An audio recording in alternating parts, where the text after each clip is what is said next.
Tirania de Aço capítulo 818 A guerra na Ibéria chega ao fim. Adelbrand estava diante de uma multidão de soldados andaluzes e alemães que se reuniram diante dele na cidade de Granada.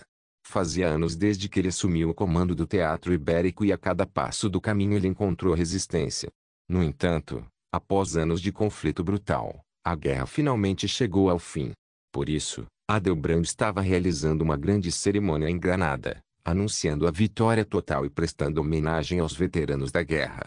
Todos os soldados tinham expressões sombrias no rosto, como se receassem que a Liga Católica Ibérica pudesse atacar a qualquer momento.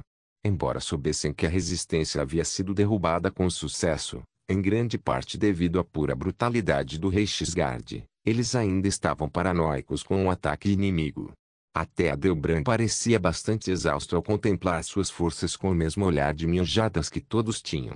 Essa guerra era diferente de qualquer outra em que os alemães haviam lutado. Começou com exércitos de campo e terminou em guerrilha e guerra urbana em uma escala que custou bem mais de 10.000 vidas alemãs.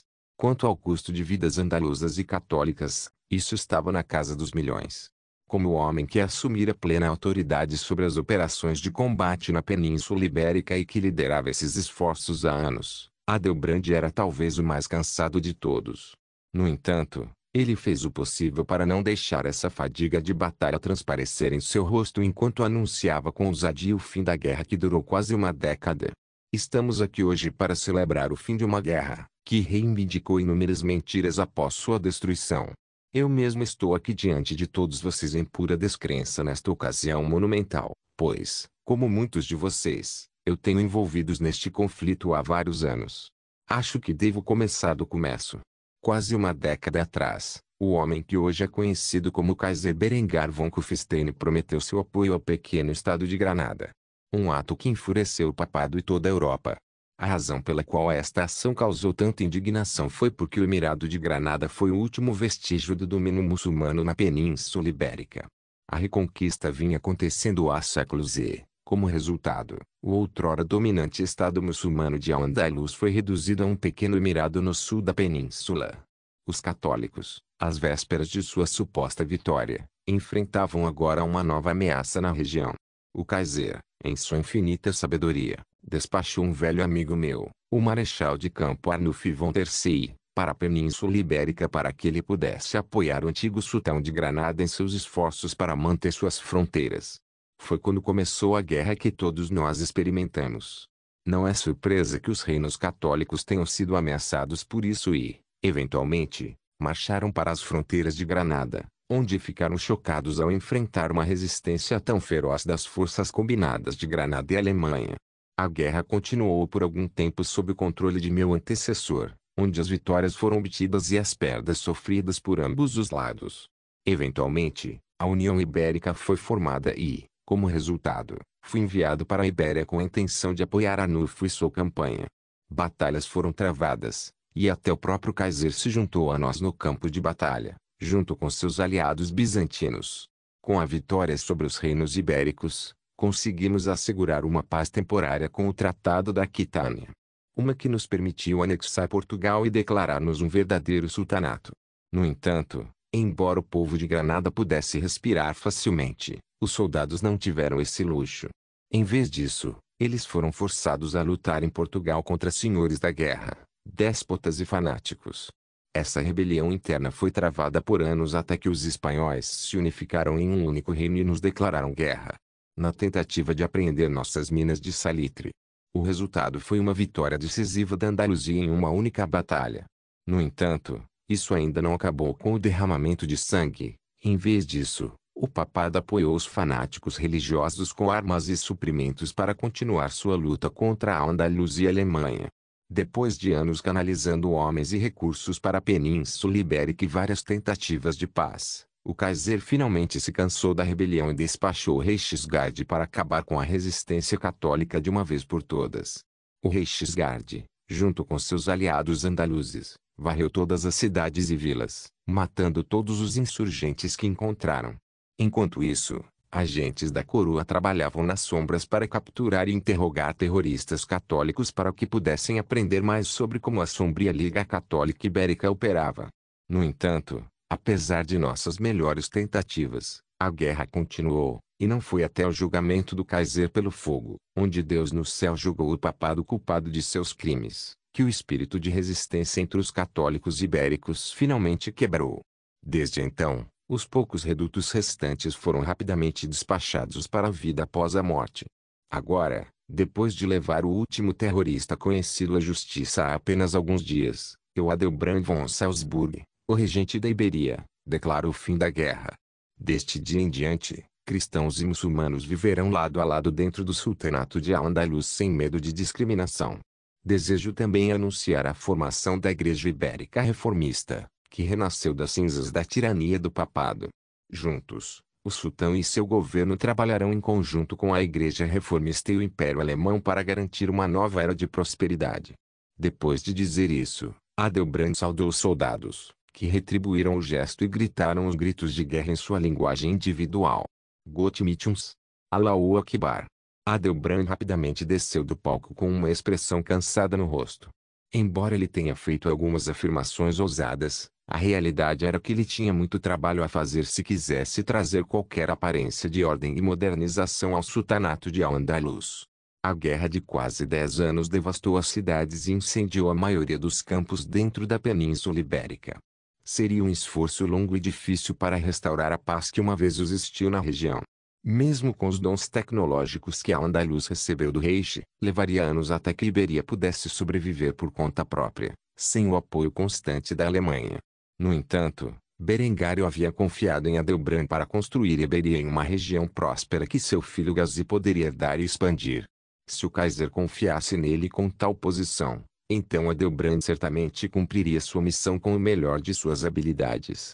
Apesar dessa determinação no coração do homem, ele ainda estava sob uma enorme quantidade de estresse e, por causa disso, agarrou um frasco dentro do bolso do casaco e bebeu uma dose sólida de licor forte. Adelbrand passou algum tempo discutindo suas experiências da guerra com os soldados que lutaram nela e comemorou entre suas fileiras como um irmão de batalha. Esses homens, andaluzes e alemães, respeitavam Adelbrand por liderá-los na batalha por tantos anos. Eles também compreendiam o estresse e a fadiga que o marechal de campo alemão sofria diariamente. No entanto, a guerra havia acabado e, embora os tiros não fossem mais disparados nas ruas, os soldados teriam dificuldade em se adaptar a essa realidade pacífica. Por causa disso, não foi surpresa que Adelbrand tenha viajado em um comboio blindado do local da celebração de volta ao palácio depois que ela realmente acabou. O homem havia perdido muitos amigos ao longo dos anos de guerra e agora teria que trabalhar duro para reconstruir o que foi destruído. Fazia muito tempo que não se dava ao luxo de retornar à sua pátria ancestral em Salzburgo. Ele se perguntou quanto a cidade havia mudado desde a última vez que a vira. Na verdade, seu maior sonho era voltar para casa e ver o que havia acontecido com a sua família. Ao pisar no palácio, Adelbrand não teve a paz e o sossego que desejava. Em vez disso, sua secretária, que era uma jovem espanhola peituda, aproximou-se dele e entregou-lhe um telegrama antes de resumir seu conteúdo. O Kaiser convocou você para Kufstein. A mensagem não explica o raciocínio, mas deixa claro que esse pedido não é negociável. Já preparei sua bagagem para você, você só precisa conferir para ver se tudo foi contabilizado. Claro, Adelbrand não tinha como saber que ele estava sendo convocado para a celebração do Dia da Vitória. A vitória alemã na Península Ibérica provaria ser o fim último da resistência católica no mundo. Com a morte do Papa e seus cardeais com ele, simplesmente não havia mais um sistema para substituir o homem. A religião católica havia sido reduzida a vários pequenos bispados locais, muitos dos quais estavam se convertendo a variações locais do pensamento reformista em ritmo acelerado, ou mesmo se dividindo inteiramente em suas próprias escolas de pensamento. Assim, a guerra na Península Ibérica foi verdadeiramente o último suspiro de uma religião moribunda. Mostrar-me no romance AMT novela A Tirania de Aço capítulo 819 Os convidados chegam parte ele Tirania de Aço C819 Os convidados chegam parte ele capítulo 819 Os convidados chegam parte ele O príncipe alemão estava sentado em uma sala com uma jovem beleza ruiva ao seu lado. A menina havia descansado a cabeça no pequeno peito do menino e chorado profusamente em sua túnica. Tanto que sua maquiagem havia escorrido completamente e, ao fazê-lo, manchou seu lindo rosto. Noemi acabara de receber a notícia de que seu pai havia falecido durante a guerra contra o rei Chico e seu irmão era agora o novo rei da Hungria. Existir como nada mais do que um fantoche do imperador alemão. Apesar de semanas se passarem desde que a batalha ocorreu, a jovem princesa da Hungria estava sabendo da morte de seu pai e teve dificuldade em processar sua dor. Desde que ela chegou ao palácio, ela suspeitava que algo havia acontecido com a sua família, mas ela simplesmente não sabia o que. Afinal, alguém como ela era indigno de ser prometida ao príncipe alemão, e ainda assim era. Noemi vinha mantendo uma distância respeitosa de Hans, pois tinha um medo mortal da mãe do menino, que parecia estar de olho nela o tempo todo. Foi só quando soube da morte de seu pai que Noemi estendeu a mão para o menino que considerava como um irmãozinho e falou de sua dor. Hans só podia fingir que se importava. Na verdade, o pai da menina era inimigo do rei e teve o que merecia, ou assim pensava o príncipe da Alemanha.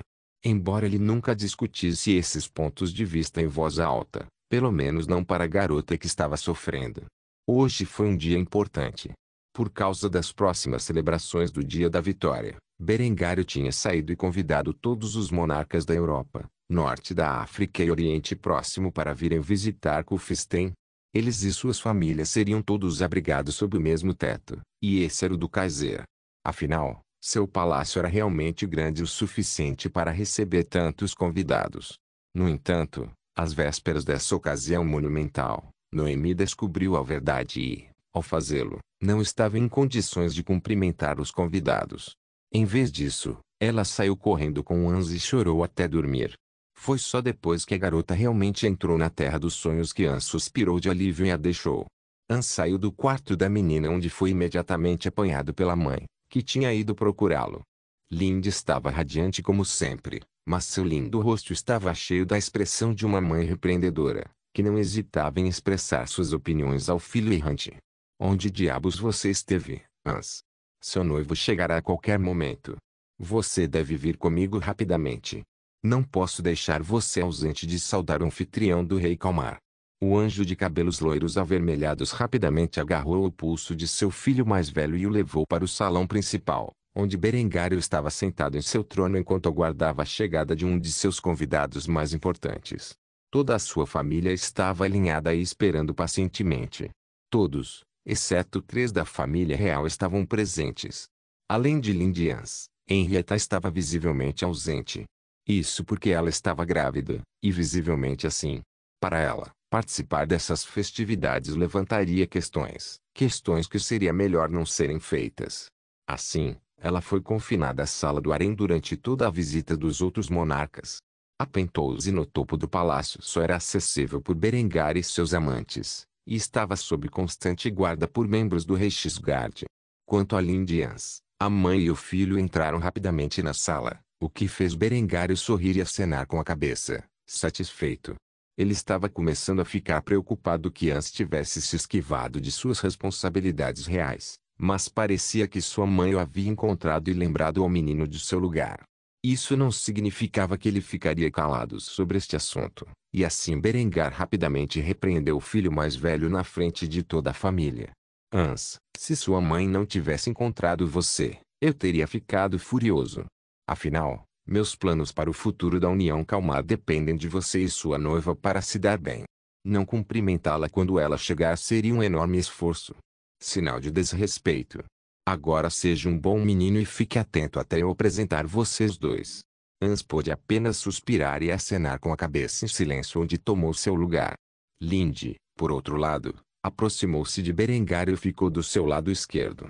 Ela era a segunda esposa e, por isso, não podia se dar ao luxo de estar à sua direita, mesmo sendo sua mulher mais amada. Isso era algo que não a incomodava nem um pouco. Após vários momentos, um membro da equipe do palácio entrou enquanto conduzia o rei Kalmar e seu anfitrião. Hans imediatamente olhou para a beleza de cabelos loiros e peituda alta que estava atrás do rei. Ela tinha um lindo sorriso no rosto quando entrou na sala com um passo gracioso. Essa jovem era Ingrid, que era a noiva de Hans, e não era exagero dizer que sua beleza estava à altura da maioria das noivas de Berengário. Quando o rei Alvar entrou na sala, Berengário olhou para ele em estado de choque. Ele não achava que o homem pudesse ficar maior durante sua última visita a Copenhague, e ainda assim a barriga de cerveja do homem era muito mais redonda do que antes. Claramente, ele estava festejando demais. No entanto, Alvar tinha muito o que comemorar. Seu aliado mais poderoso esmagou sozinho seus rivais, deixando a Igreja Católica e grande parte da Europa em ruínas. Ele nem mesmo foi convidado a levantar seus exércitos em apoio. Assim, ele ganhou bastante com sua aliança com o Império Alemão. O homem não hesitou em ajoelhar-se diante de Berengário e ordenar que o resto de seu povo o fizesse. Ajoelhe-se diante do Kaiser. O rei Alvar falava alemão perfeito enquanto ordenava que sua família e conselheiros se ajoelhassem diante de um soberano estrangeiro, mostrando quão importante a língua alemã havia se tornado no cenário internacional. Berengário sorriu ao ver esta demonstração de fidelidade antes de fazer sinal aos homens para que se levantassem. Embora gostasse da visão, a União Kalmar não era um protetorado, mas um aliado, e Berengário sentiu-se constrangido ao ver um aliado ajoelhar-se diante dele como se fosse seu imperador. Assim, ele ordenou que os seus convidados se levantassem. Subir. O rei Alvar imediatamente fez o que lhe foi ordenado e exibiu um sorriso feliz ao contemplar a numerosa família de Berengário. Ele não pôde deixar de elogiar o homem por seus esforços ao longo dos anos. Vejo que sua família é saudável e abundante. É bom ver que um homem do seu calibre vive em um ambiente tão amoroso. Berengário levantou-se de seu assento e caminhou em direção ao rei da União Kalmar, onde deu um tapinha nas costas do homem e o apresentou à sua família. Eu realmente vivo uma vida maravilhosa quando estou longe das chamas da guerra. Você já conheceu minha terceira esposa Honori e meu filho com seu Alexandros. No entanto, ela e eu também temos outro filho que se chama Helena. Helena imediatamente se apresentou ao ouvir as palavras de seu pai e cumprimentou o rei Kalmar com uma reverência adequada. Eu sou Helena. É uma honra conhecê-la, Alteza. Depois de dizer isso, ela fugiu de volta para as fileiras de sua família, onde ficou ao lado de seu irmão. Tendo apresentado Helena, Berengário apresentou a dela ao homem. Afinal, ela era sua primeira esposa, e era apropriado que ele o fizesse. Esta é minha querida Adela, a primeira de minhas esposas. Ao lado dela está nosso filho Christopher, sua irmã gêmea Catherine, e nossos outros dois filhos, Franz e Lucas. Na realidade, Lucas era filho de Berengário com Henrietta, mas esse era um segredo bem guardado. A história oficial era que Henrietta não podia dar à luz devido ao ferimento que sofrera com a bala do assassino. Por causa disso, ela decidiu dedicar sua vida a ajudar seu irmão a administrar o império. Porque Berengário não revelou que Henrietta era realmente sua meia-tia de sangue, e que eles estavam em um relacionamento íntimo. Isso porque ela era tecnicamente a bastarda de seu avô. Como seu sobrinho, ele não tinha o direito de legitimá-la, mesmo sendo o atual chefe da dinastia. Henrietta ocupou uma posição única no coração do povo alemão. Ela era amada por todos e era vista por muitos como o anjo da guarda do Reich. Revelar a verdade por trás de sua linhagem e seu relacionamento com Berengar causaria mais problemas do que resolveria. Assim, apresentou o filho de Henrietta como se fosse de Adela. O rei Alvar se adiantou e cumprimentou Christopher com um sorriso. O homem sabia que o menino ia se casar com sua neta um dia e foi rápido em causar uma boa primeira impressão. Christopher, hein? É um nome forte. Temos um nome parecido com o de onde viemos. Na verdade, meu filho mais velho também se chama Christopher. Você é o menino que um dia vai se casar com minha neta mais velha. Christopher deu um passo à frente e se apresentou ao rei Alvar. Ele manteve a cabeça erguida ao fazê-lo, como se ele próprio fosse igual ao rei Alvar. Isso mesmo. Diga-me, minha noiva está aqui neste dia. Eu gostaria muito de conhecê-la. Alvar sorriu calorosamente e acenou com a cabeça antes de chamar sua própria família. Astrid. Venha aqui e conheça seu noivo. O que estava prestes a acontecer era a reunião que determinaria se os planos de Berengar para a União Kalmar se concretizariam. Tirania de Aço capítulo 820. Os convidados chegam. Parte 2. O silêncio encheu a sala quando uma jovem se aproximou das fileiras traseiras de sua família. Como Christopher, Astrid era uma criança de aproximadamente 5 anos. A princesa da União Kalmar era praticamente uma boneca viva com pele de porcelana, rosto em forma de coração, nariz de botão e íris azul gelo largas. Seu cabelo loiro platinado era longo na parte de trás, enquanto ainda tinha duas tranças distintas amarradas com fitas. Apesar de sua aparência de boneca, Astrid não era nada estoica, e era bastante tímida quando cambaleou para frente e tentou uma reverência. Suas bochechas pálidas estavam vermelhas, enquanto seus olhos olhavam diretamente para o chão, muito envergonhados para contemplar a aparência de seu noivo. Ela gaguejou enquanto lutava para se apresentar com a graça condizente com uma princesa. Eu. Eu. É uma honra conhecê-lo. Estimado príncipe da Alemanha. Eu sou Astrid, sua noiva. Os olhos azuis claros da menina corriam de um lado para o outro, tentando ver como seus pais e seu avô pensavam sobre seu desempenho. Na verdade, desagradou Alvar. Essa neta dele sempre foi tão tímida, muito parecida com um coelho comum. Aos olhos do rei Kalmar, sua apresentação foi completamente insultante para o Kaiser e seu filho. No entanto, Christopher não pareceu se importar e, em vez disso, sorriu calorosamente enquanto abraçava a garota, uma ação que a chocou profundamente. No entanto, ao contrário de seu irmão mais velho Hans, ou de seu pai Berengar, esta não foi uma tentativa obscura de mulherengo, mas uma expressão de alegria genuína e sincera que ressoou em sua voz quando ele recebeu a menina na casa de sua família. Eu sou Christopher. Estou tão feliz por finalmente conhecê-lo. Bem-vindo a Kufstein. Espero que você aproveite sua estadia, porque um dia estaremos morando aqui juntos como uma família. Embora Astrid inicialmente resistisse ao abraço de Christopher, ela logo se viu encantada com o momento, pois o menino a tratava com mais gentileza do que sua própria família. Adela contemplou a visão de seu filho encontrando sua noiva e sorriu. Enquanto isso, Berengar observava toda a cena. Se Hans tivesse herdado a inteligência do pai e a astúcia da mãe, então Christopher herdou o intelecto de seu pai e o coração bondoso de sua mãe. Isso era algo que Berengar via como uma fraqueza e uma força. O Reich nem sempre estaria em posição de guerra e, por causa disso, um governante de bom coração poderia ser uma coisa boa durante uma era de paz. No entanto, nos incêndios da guerra, a bondade só fará com que você seja morto e, como a Alemanha mais cedo ou mais tarde se encontraria em desacordo com o mundo, Berengar estava atualmente inclinando-se para Hans como seu sucessor. Embora ainda fosse cedo para escolher um vencedor para a competição familiar, afinal Berengar tinha muitos filhos alemães, e era impossível saber como Joseph, Franz e Lucas se sairiam. Assim, Berengar optou por observar e esperar, enquanto Christopher continuava a falar com sua jovem noiva como se fossem amigos de longa data. A natureza gentil do príncipe alemão foi suficiente para persuadir a garota a sair de sua concha, ou pelo menos depois de algum tempo. Por enquanto, ela ainda permanecia em silêncio onde podia, e gaguejando a cada frase que era forçada a falar. Esse comportamento estranho fez com que Berengar questionasse o rei Alvar sobre o estado mental da menina. Sua neta sempre gagueja assim? Ou isso é um sintoma de sua ansiedade? Alvar foi rápido em descartar as preocupações de Berengar sobre um possível problema genético, mesmo que ele não soubesse o que eram genes, e assegurou ao Kaiser que a sua linhagem era forte. Ela tem problemas para falar com estranhos, mas garanto que, entre as pessoas com quem ela se sente confortável, ela é tão rápida quanto qualquer um. Em resposta a isso, Berengar pôde apenas acenar com a cabeça em silêncio enquanto observava seu filho interagir com a jovem princesa da Dinamarca.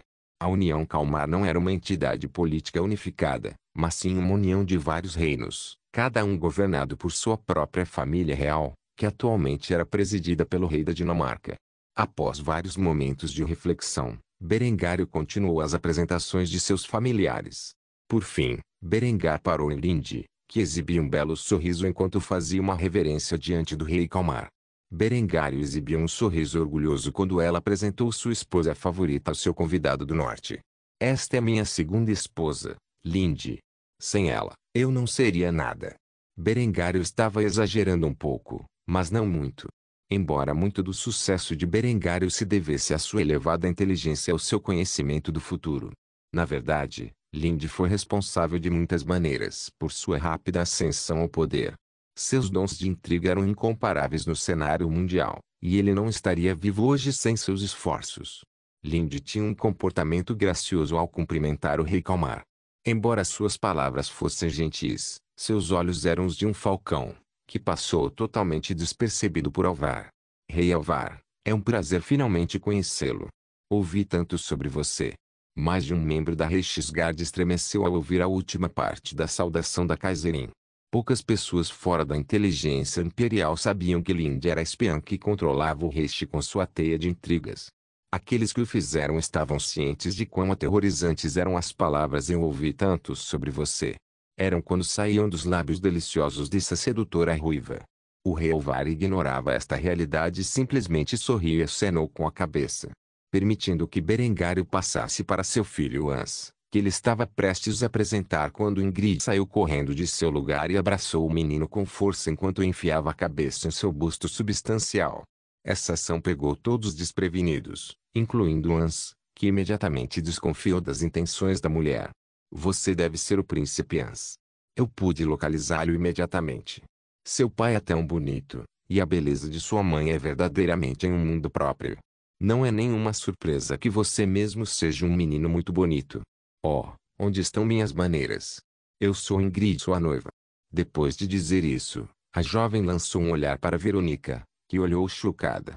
Ingrid tinha suas próprias maneiras de descobrir quem eram as noivas de Hans, e ela usou essa rede para desenterrar toda a sujeira que conseguiu encontrar sobre Verônica e os outros. Como uma devota reformista nórdica, Ingrid não aprovava a poligamia e estava determinada a roubar Hans de suas outras mulheres a qualquer custo. Especialmente agora que ela finalmente pôs os olhos nele.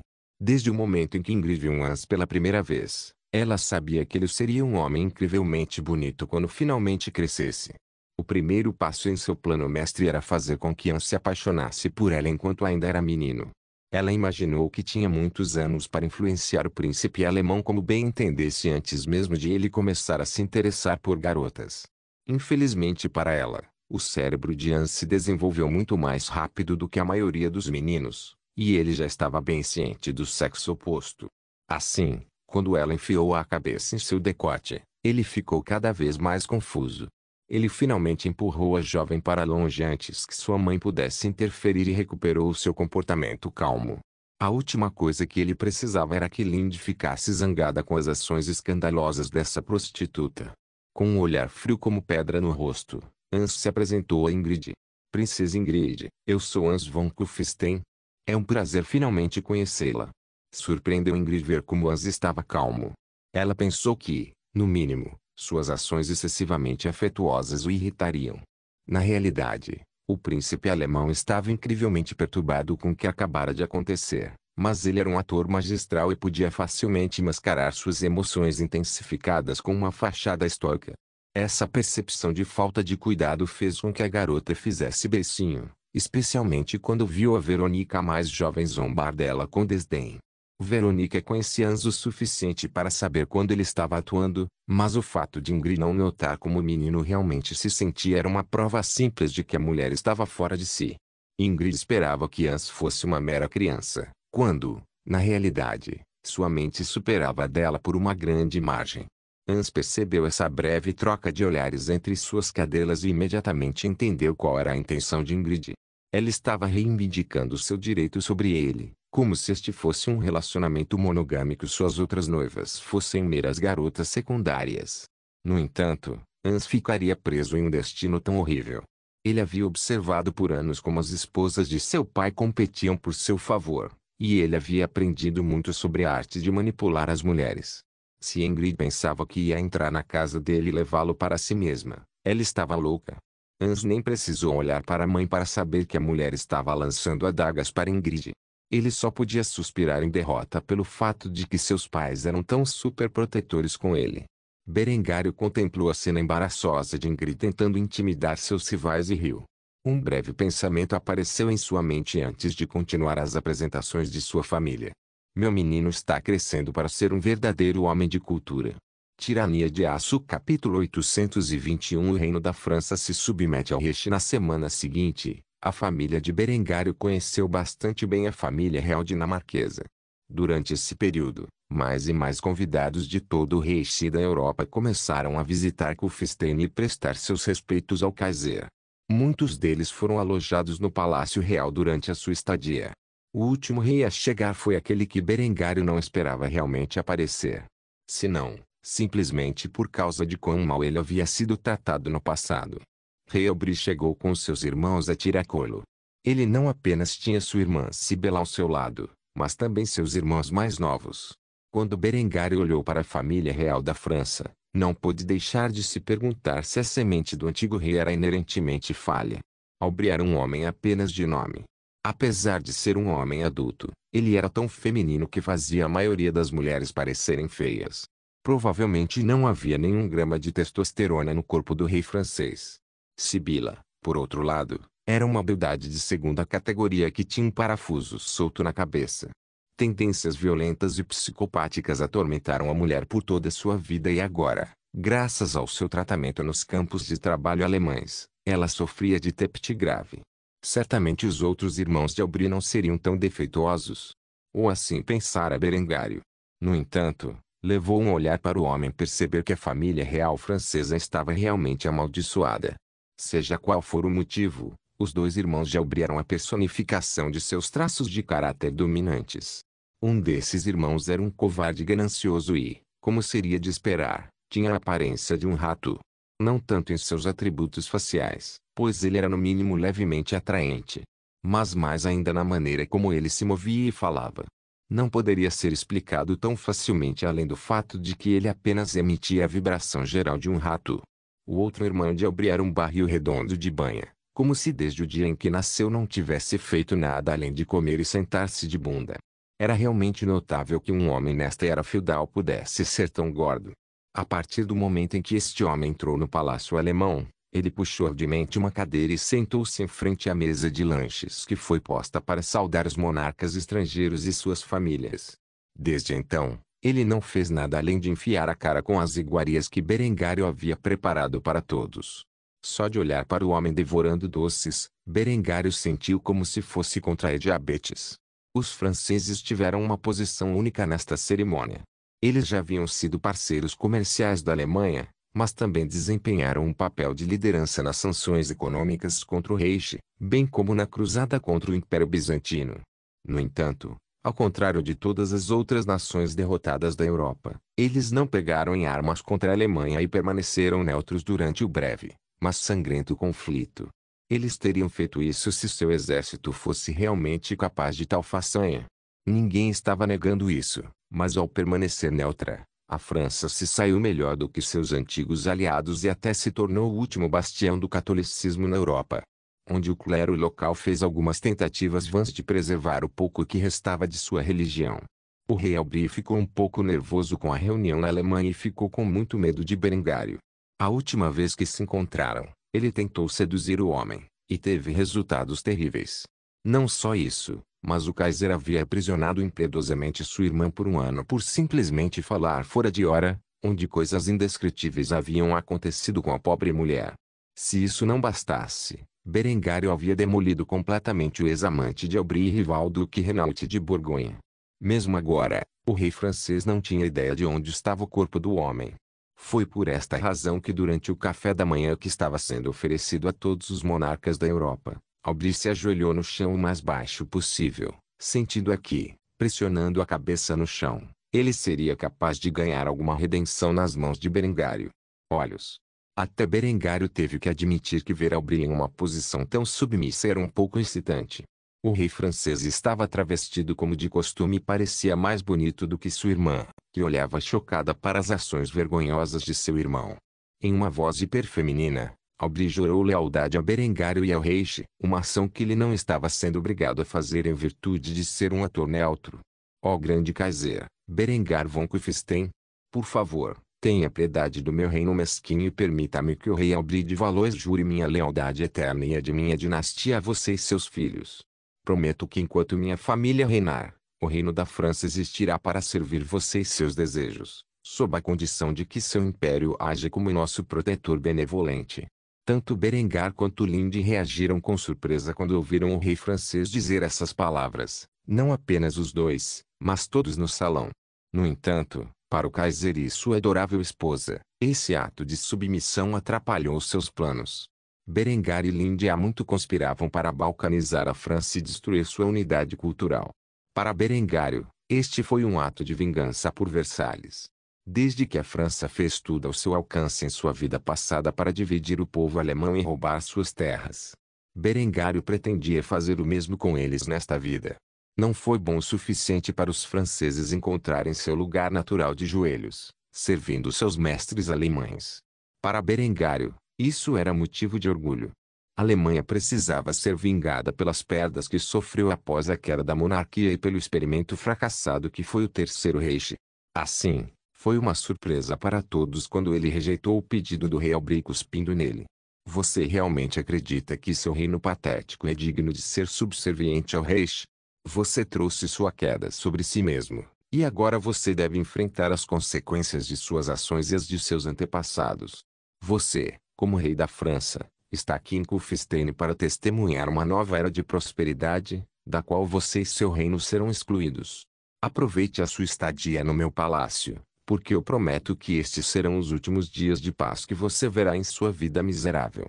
A resposta do Kaiser deixou Albrecht e seus irmãos completamente pasmos.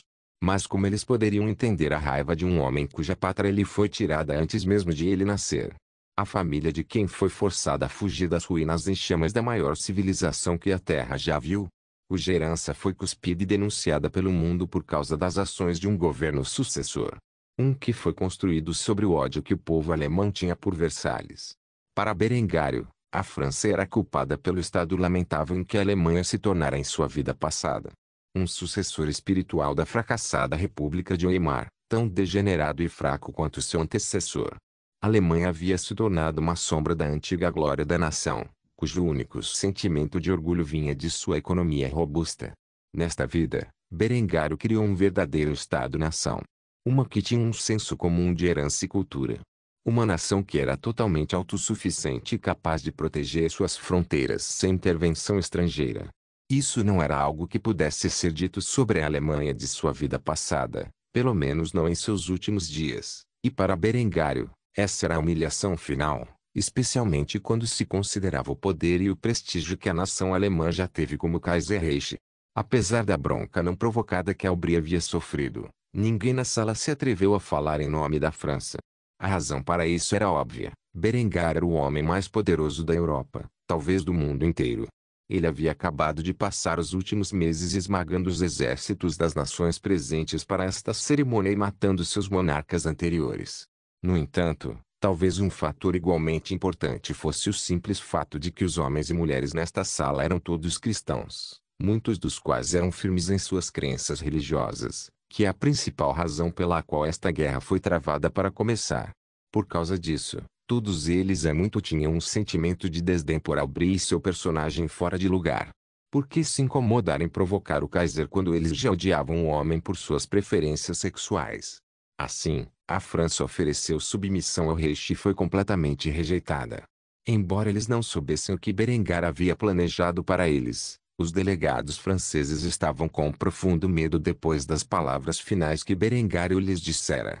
Uma coisa era certa. A celebração do dia da vitória começou com um começo meio difícil. Não se esqueça de deixar o link e de se inscrever no canal. Também siga o Instagram do canal. As votações para novas obras serão feitas lá. O link do Instagram do canal estará na descrição do vídeo. Por favor, certifique-se de verificar meus outros vídeos. Tenho certeza que você vai gostar deles. Solem irmãos.